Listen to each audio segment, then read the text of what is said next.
From the shores of Summer Lake in Tigard, Oregon, it's the Portland Tim Beers Podcast, a show featuring two guys who love craft beer and Portland Timbers soccer. And now, here are your hosts, Jason and Gary. Tim Beers. I'm Jason. And I'm Gary. We're the Portland Tim Beers. We talk about soccer, beer, and pretty much whatever else we want. How you doing, buddy? I'm doing pretty good. Doing a little beer tasting. A little beer tasting. What are you tasting? I can't put my finger on it. Beer number one. Beer number one tastes like it's got maybe a hint of vanilla, but I can't quite place the flavor. It is the Backwoods Dreamsicle. Well, it definitely tastes very good. Yeah, it's I'll give them that. Little dreamsicle, so probably orange and vanilla. I'm not sure I'm getting a lot of orange out of it. But, no, it's very faint. Yeah. Interesting beer by Backwoods Brewing out of Carson, I believe. So, yeah. Well, this is a fruit-inspired beer episode. Yeah. Yeah, not really. I mean, we got a great episode coming at the listeners. Dragon's Gate Brewing, which is a Belgian brewery out of non-Belgian Milton Free Water, Oregon. So Tim and I ran into this place, wine tasting over in Walla Walla a few weeks back. Dragon's Gate? Dragon's Gate Brewing. Yeah. God, I know that name. It's a fantastic brewery, so we'll go more in depth on that, and then do a little bit of discussion about the timbers. We haven't talked about timbers in a while. No. Hot timbers talk. And then what else? You brewed, so we'll talk a little bit about that brewing and see how that went. So, but now we're drinking some beer. So what are you drinking on number 2 there? Did you try sipping that? Haven't yet. I'm still enjoying that number 1. All right. Well, we'll slowly work through these. We got 4 beers sitting here for the listeners. Working on Backwoods Brewing. Ooh. Dreamsicle. Whoa, did you try number 2? You don't go from number 1 to number 2. Bad idea. What's wrong with 2? Oh. Totally different flavor profile. Yeah. Totally. Still getting fruit. Yeah, but I don't do dragon fruit, maybe? I don't know. No. It's a black Pilsner with orange. Oh, I'm not tasting that at all. It's Old Town in Space. Old Town Brewing collaboration with Ecliptic Brewing. Take a look at that can. So, it's a cool can. Yeah. You know, I've noticed ever since the COVID thing hit and everybody switched over to cans from bottles. Yeah. The bottle shortage created a can shortage. And then the can shortage created everybody going to just the blank can and then doing their own sticker on it. Yeah. And some of the stickers are pretty impressive artwork. Yeah, no, that's a pretty good one. So yeah, we're doing 2 collabs tonight, so it'll be kind of fun to see how that shakes out. All right, well, let's play a little commercial here, a little fun commercial, and we'll come back and talk about Beer 2, Beer 3. Beer is not the answer. Beer is the question. Yes is the answer. I want someone to look at me the way I look at beer. Beer, the best damn drink in the world, because beer makes everything better. You can't buy happiness, but you can buy beer, and that's kind of the same thing. They say there's freedom in beer, and a drink like that deserves to be had anytime, anywhere, isn't it? But often, it becomes difficult to carry your beer around or stock it. And we realized it's genuinely a problem. A drink as free as beer doesn't deserve to be bottled up. As the leading beer brand of the country, it's our responsibility to keep our consumers satisfied with clutter-breaking innovations. A beer that's free of all the packaging, that is easy to store, carry, or drink anytime, anywhere. Sounds impossible, right? Well, not really. Not when you have the best brewers in the country, makers of the world-class Kingfisher beer, working on the problem. Presenting Kingfisher Instant Beer. Add to chill water. Stir. And voila! Enjoy the good times anytime, anywhere. Same great taste. Cheers! When we were briefed about the product idea for Kingfisher Instant Beer, we felt it was an extremely challenging proposition. The same great taste and quality, all packed into a sachet that you could carry around in your pocket? Impossible.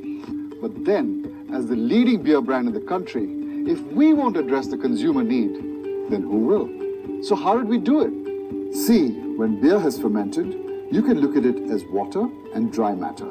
The freeze-drying process separates the two. By putting both of these together, you theoretically get the same beer back. So our Kingfisher Instant Beer packet comes with 2 sachets in it. One is the beer powder, and then there is carbonation powder. All you need to do is add this powder into chilled water, mix it, which turns it into carbonated water. And then go on to empty the beer powder in it and mix it. And you have a pitcher full of good times. Cheers! So no more house party worries where stocking up the fridge is a nightmare and your beer bottles fight for space. No more carrying around the weight of beer cases. The good times travel along with you in your pocket. And yes, think good times on tap right at your home when your huge gang of friends arrive to party the night away. Introducing Kingfisher Instant Beer. Make good times anytime, anywhere, your way.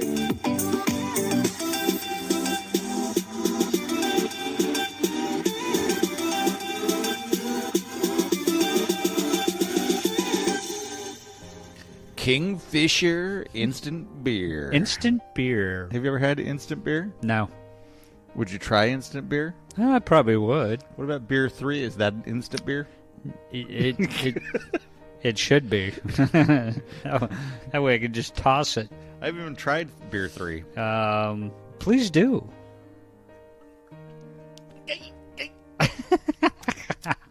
Dowser. How's that for a pucker factor? So that is Mrs. Mickelson's Lemon Squares. It's a sour ale made with Meyer's Lemon by Stickmen Brewing. Oh. And there's a lot of Meyer's Lemon in it. Wow. Well, so we had started off Backwoods Dreamsicle. Ooh. Then onto the collab between Old Town and Ecliptic. Yep. Old Town in Space, a black Pilsner with orange. Stickman's Mrs. Mickelson Lemon Squares. God. And we'll try 4 here in a second. If you love a super sour beer, that's the one for you. It is. It's sour. Man. It's a pucker upper. Make sure you use the P in the pucker. Now, here's what I would recommend you do for beer 4. All right. Use beer 1 to clear your palate, then go to beer 4. You were saying, so far out of the beers you've tasted, beer 1's the only one you're drinking. Yeah. That's because I did the taste order incorrect, I believe. If you get your palate cleansed out, 4 is not bad. But if you still have that Mrs. Meyer's lemon on there, it messes with the taste. Oh, yeah. I just went backwards from Mrs. Mickelson's over to the Dreamsicle. Oh, God. And it's like, wow. Night and day. Weird. Yeah, that's crazy, man. Well, so let's talk about Dragon's Gate Brewing out of Milton Free Water. So I had the chance to head over to Walla Walla with our favorite mascot, Tim. And he and I and his lovely bride and my lovely bride did some wine tasting. But he's like, hey, we've got to check out this place. There's a place in Milton Free Water that does Belgian beers. And I think they're open. So we headed over there on a Friday night. And the place was packed. Yeah. But in order to get there, you head out towards these farm roads, like 6 miles out of Milton Free Water, which is alone by itself. Mm-hmm. And you're out in the middle of the country amongst like horse and sheep farms and cows and all sorts of stuff. And then all of a sudden there's this castle-looking place and an outbuilding and picnic tables in the grass. And it's kind of got this like castle motif, knight in shining armor, jousting pit, all sorts of stuff. Yeah. And this really, really cool brewer inside by the name of Adam. And so we tried his beers, and his beers were awesome. Any ideas that was there? You think you know the name? You know, yeah, it's funny because I would swear that I've got this guy's business card in my wallet somewhere. I would have swore I met him probably 6 to 8 years ago, maybe. Oh, really? And was going to go out and check his stuff out, and then never got around to it. Never made it out there. Huh. Yeah, he's an awesome guy. Again, he specializes in Belgian-style farmhouse-type beers. Building a new tap room kind of back towards the main part of town. Yeah. But for now, their place is totally cool. So for how busy they were, he totally broke away, did an interview with Tim and I, and then let us taste out of the Zwickel on a couple different things he had, which was fantastic. Always fantastic. So let's give the interview a listen and learn more about Dragon's Gate Brewery out of Milton Free Water. All right, Jason from the Timbers here. I'm at Dragon's Gate Brewing here in Milton Free Water. And for the listeners, if you have no idea where that's at, if you drive north of Pendleton, we're here. We're in Milton Free Water. And so, awesome place. We're literally just a stone's throw from the state line of Oregon and Washington. And so I'm here with Tim, and I'm here with the owner of Dragon's Gate Brewing, Adam. And so, Adam, thanks for having us out, man. No, thank you. It's great to have you guys. Yeah. So tell for the listeners, tell us how you founded Dragon's Gate. What's your background in brewing? Kind of, what are you doing here? So about 12 years ago, we started off as we were kind of home brewers in Southern California, and then kind of retired and bought the farm and moved up here and kind of put this together when we were in LA and found that it was kind of cost prohibitive. So on our new place, we have 10 acres. It's a 10-acre farm, and we started growing hops, and we converted an old barn and had a little kind of one-barrel homebrew system and kind of started brewing Belgian beers. We've been to Belgium and the Netherlands several times and love the beers and the style, so that's kind of what we've been brewing ever since. Sweet. So where I'm having, I believe, a triple, and you're having Saison? The farmhouse Saison. Yeah, you're having the Saison. So I'm noticing your brew setup here. So Portland Kettle Works brew setup. You showed me the original brew setup here that you started in. Plastic conical fermenter, a little bit oversized from what a normal home brewer would do. What were you brewing on as a home brewer back in California? We were just kind of doing the pails, doing kind of brewing the bag and kind of no all grain. And then it wasn't until I moved up here and bought this new system that we started doing kind of all grain.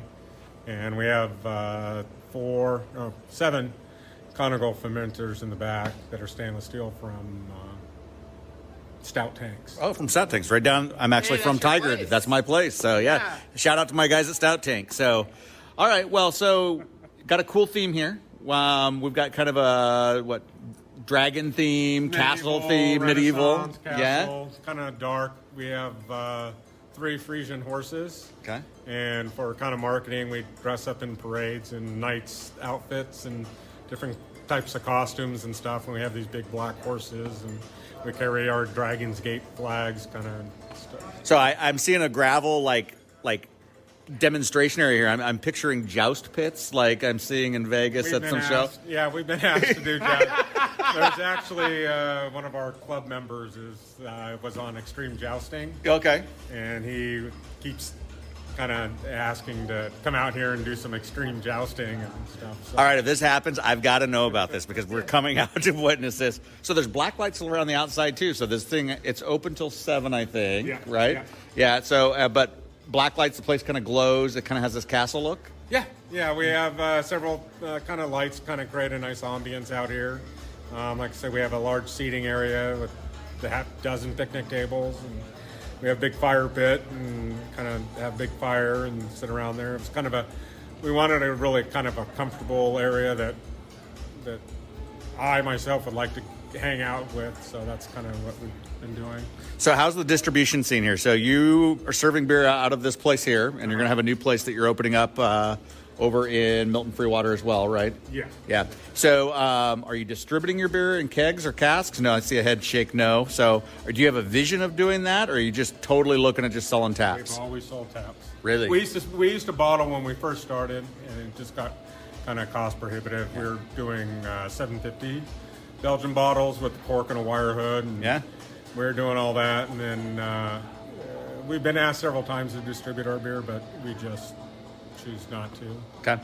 So tell me about the chocolate beer. My wife's having this chocolate beer. It is ridiculous. It is awesome. And as I'm typing it into Untapped, I see there's an imperial version of that. Like, where did this idea come from? It tastes a lot like a Belgian-inspired Cocoa Cow from Sun River Brewing, which won like a gold medal at Gaboth. So have you entered competitions? Where did this beer come from? What is the inspiration? My wife just wanted a really kind of a chocolatey beer, and we came up with, it's called Le Mort d'Arthur, or the Death of Arthur, and we poured it. We poured it at NanoFest several years ago, and we've won all sorts of awards for it, and it's one that we probably brew maybe 2 or 3 times a year, especially around Valentine's Day. Okay. But it's just a really big chocolatey stout. Chicks dig the dessert beer, especially those chocolatey stouts. So that's awesome. Good. Well, what else should I know about your brewery that we don't know, that the listeners would find fascinating? What should we know? That we mainly do, like I said, we do kind of Belgian and kind of farmhouse ales. We have a barrel program. We do a lot of barrel aging, saisons, and different golden ales that we do on Brett. And then we barrel age. Do a lot of fruit beers with mixed cherries, raspberries. And then pretty much, since we're in a rural agricultural area, we actually have people bring in fruit and say, hey, can you blend this in a beer? And we have people bring in a pluot, which is a plum apricot. And we actually blend that with our saison. And then I have a winemaker who makes our wine. Just dropped off 4 barrels that were French oak that were just dumped with cab, and we'll probably be putting our strong ale, our saison, and our wit in those. We put cherries in those. Sweet. And then we also have Brett. You got Brett too in it. Yeah. So any open air fermentation? You doing cool ship stuff or anything like that? We have a little tiny cool ship. Yeah, I see it over there. We did experiment several years ago, but I haven't had time. You got the farm setting. I mean, you got the farm setting, open air, open the garage doors, do your thing, right? I have lots of farmers. I've asked them if I could put cultures out in their orchards, and they've said, sure, come on out and put a culture out there to collect some wild yeast. So I haven't really... Down the road, right? Yeah, down the road. And then from there... The future's unknown, right? I mean, you'd be the first open air fermentation guy, I think, in this area, right? This is not a beer or a style of beer that I would ever think would be in Milton Free Water. I mean, it's good Belgians too, and it's like, this is nice. Nicely done, bravo. Actually, when we opened, there was no other breweries in the valley, or the Walla Walla Valley. We're the first brewery here, and everybody kind of looked at us going, "You're doing Belgian what?" And everybody.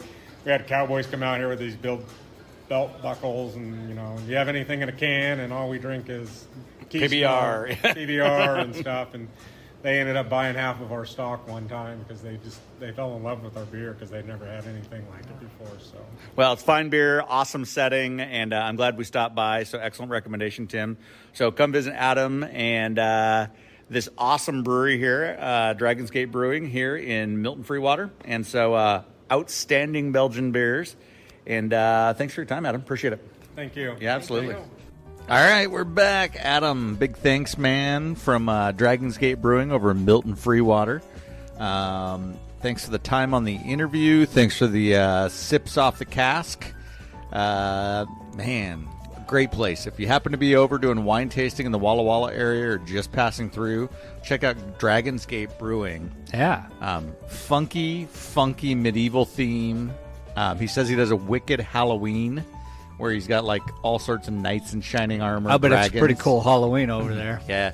You could see up in the rafters all of his Halloween stuff was up there. Yeah, it's a ridiculous place. So definitely we'll be back as we visit Walla Walla a couple times a year. So, but check this place out. It's totally off the hook. So the other thing is I couldn't bring back beer because it wouldn't last in the growler. Oh, yeah. And he doesn't bottle. And so I was like, man, you saw me trying to angle for a bottle of that Imperial chocolate. I was like, hey, I hear you do this in Imperial chocolate. And he quickly read through that whole shtick and was like, no.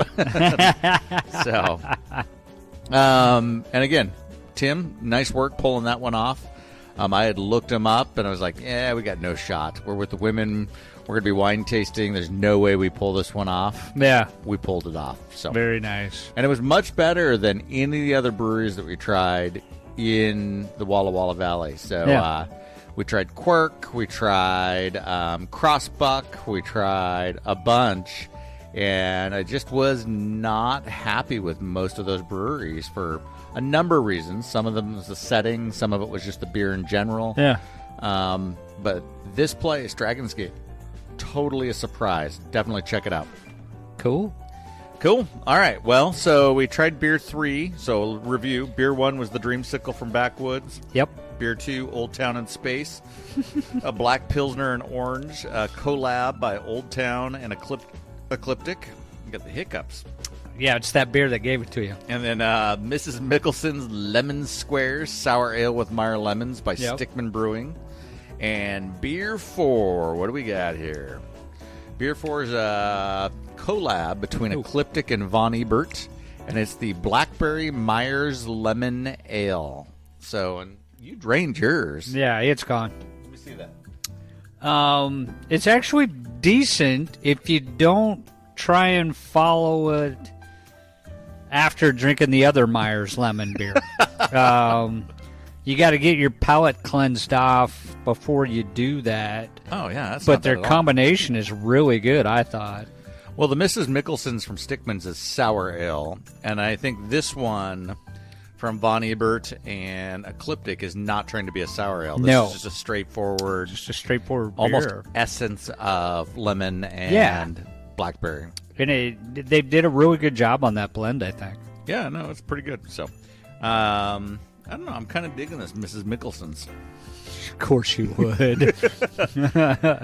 It's a tie between that and the Old Town and Space. No, said no one. You can keep drinking all of that. It's all yours. I have no problem letting you drink it. Well, I thought we'd do something a little bit different, try some beers we haven't seen before. So it's very different. I'm not bashing on the beer. It's just not my taste. Not your taste. Well, tell us about what you got brewing there, Gary. At the house? Yeah. What's your taste? Well, so I did a white stout again this year. But this year, I managed to find a coffee bean that was done by Guinness, where they roasted the coffee bean at the same temperatures that they did their malts. Oh. I think I actually got you that coffee for Christmas. You did, yeah. So I decided, hey, I'll let Jason tell me how the coffee was. And if I remember correctly, you told me it was pretty decent coffee. So I was like, you know what? I'm going to order 2 more bags of that. And I threw a pound into the white stout. When I went to bottle it, I think it's going to taste absolutely amazing. Problem is, I can only make 1 more batch of that. And is there no more coffee, right? No more coffee, because it was a limited edition coffee unless they decide to continue to do it. Oh, yeah. Interesting. Well, I'm looking forward to it. So when is it going to be ready? That'll be ready in another week. You hadn't brewed in quite a while. How'd the brew day go? The brew day was a little slower than normal, just to work all the kinks out. But everything went really smooth. There wasn't any equipment malfunctions or anything else, which was nice. I just took my time with it and really just let the you know how you run the water over, you do your wash at the end of your mash. Yeah, your sparge. To really make sure you get the sugar content that's residual in there left out. Yeah. I did that for a long time. I think I did a 4-hour sparge. Whoa. As well as just letting it sit there and drain out so I could get everything out of it. Yeah. And I think it paid off. Wow. So you're able to pull all the residual sugars and starches out. You think you got full conversion? And what do you... I think I got more than full conversion, because when I looked at the program... Yeah. The ABV on it was supposed to be, I think, like 5.8 5.6 or 5.8 or something like that. And my final reading came out to 6. Really? So I got way more than what the conversion was. Wow. Well done. So I'm happy with it. Crazy. It just literally was a full day of brewing. Right. And that just, it took way too much time. Yeah, well, I mean, you hadn't done it in a while, so No. And when you're in the flow of brewing or doing whatever, things just go quicker. It's like more like clockwork. So. Exactly. Yeah. So yeah, you were just a little getting rusty. back on the horse. Yeah. So cool. Well, that's excellent. Well, let's give it a quick break, and then we'll come back and talk about future episodes, where the podcast might go next, and with that, we'll come back in a few. There's just one Schlitz, yeah, nothing else comes near. When you're out of Schlitz, you're out of beer.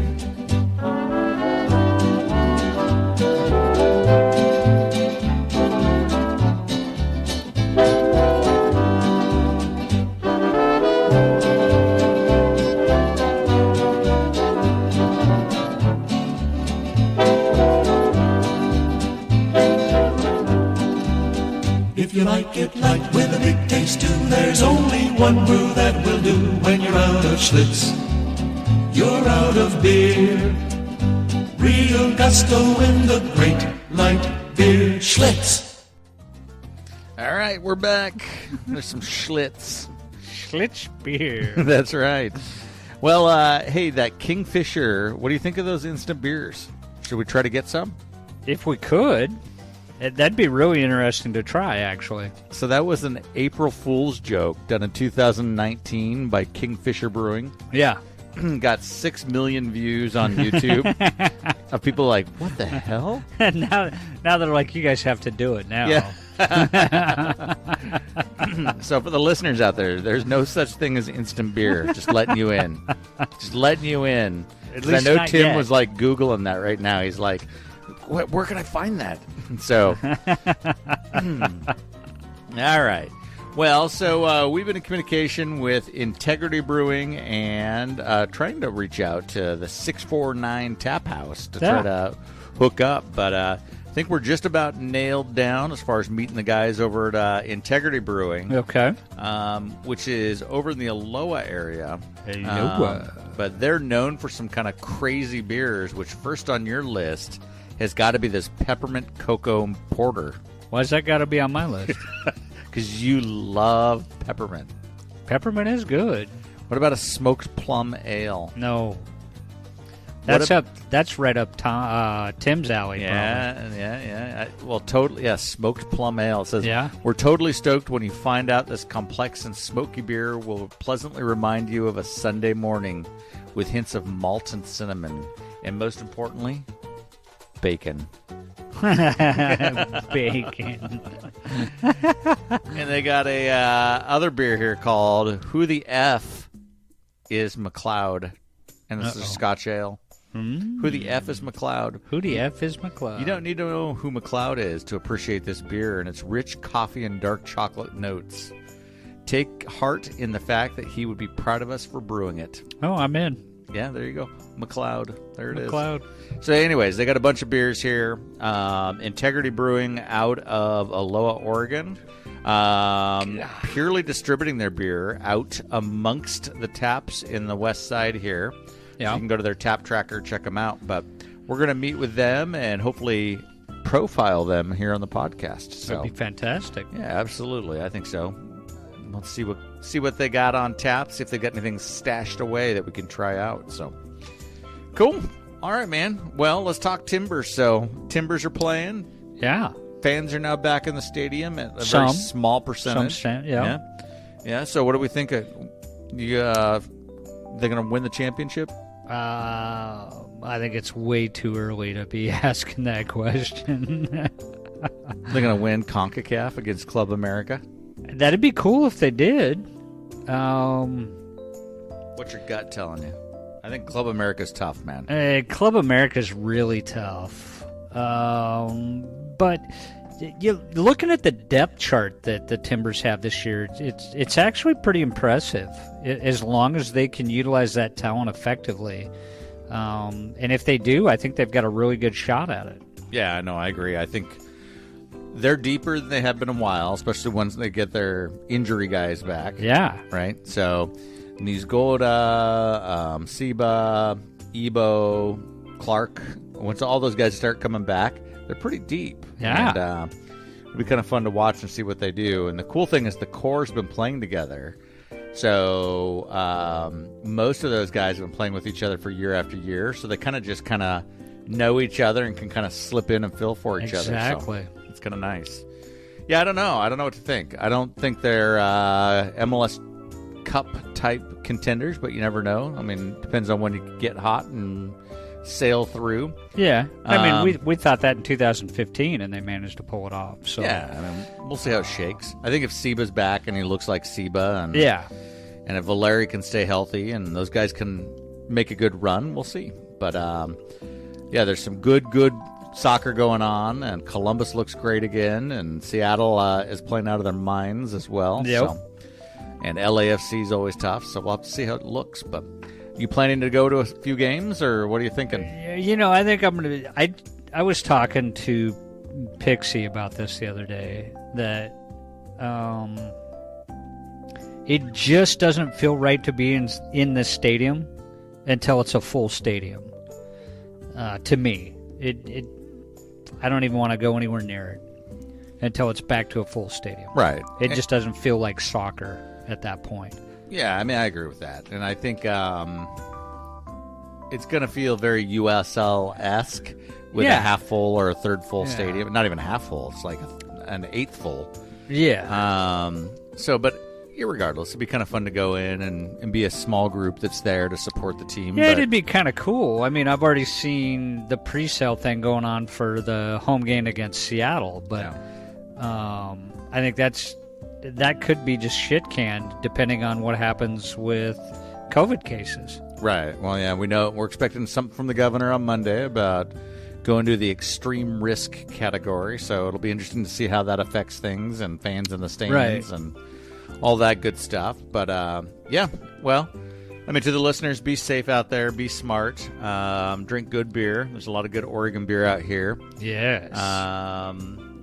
We know of another brewery we got invited to that's getting ready to open up. I believe it's Steeplejack Brewery. Steeplejack Brewing, I believe. Yeah. They're getting set to open in July. So that's on the future for us. But the brew scene's still popping, guys. And there's good beer being served and poured and canned and bottled. And reach out and buy good Oregon beer. And then if not, then go brew yourself, like Gary there. So very definitely. Yeah, I mean, there's plenty of home brewing opportunities out there. So, and then while you're at it, get a vaccine. So, we're non-political, try to keep all that crap off. But the only way we're going to get through this COVID thing is if enough of us either get the damn COVID or get the vaccine. So it's one or the other. Yeah, go be safe and get a vaccine, and hopefully we can all drink beers in the North End here pretty quick. So be nice. Yep. All right, buddy. Well, I think that's all we've got. A big, huge thanks to Adam over at Dragon's Gate Brewing. Shout out to Tim. Thanks for hooking us up with the brewery and all that good stuff, pointing that out.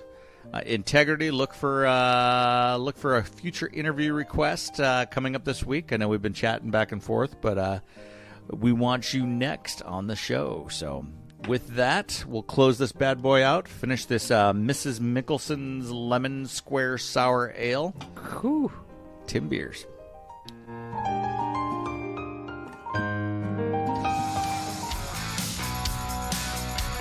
Thanks for listening to the Portland Tim Beers Podcast. Be sure to visit the Portland Tim Beers Podcast on acast.com to join the conversation, access the show notes, and discover our fantastic bonus content. If you love the Tim Beers Podcast, we'd love for you to subscribe, rate, and give a review on iTunes. Until next time, Tim Beers.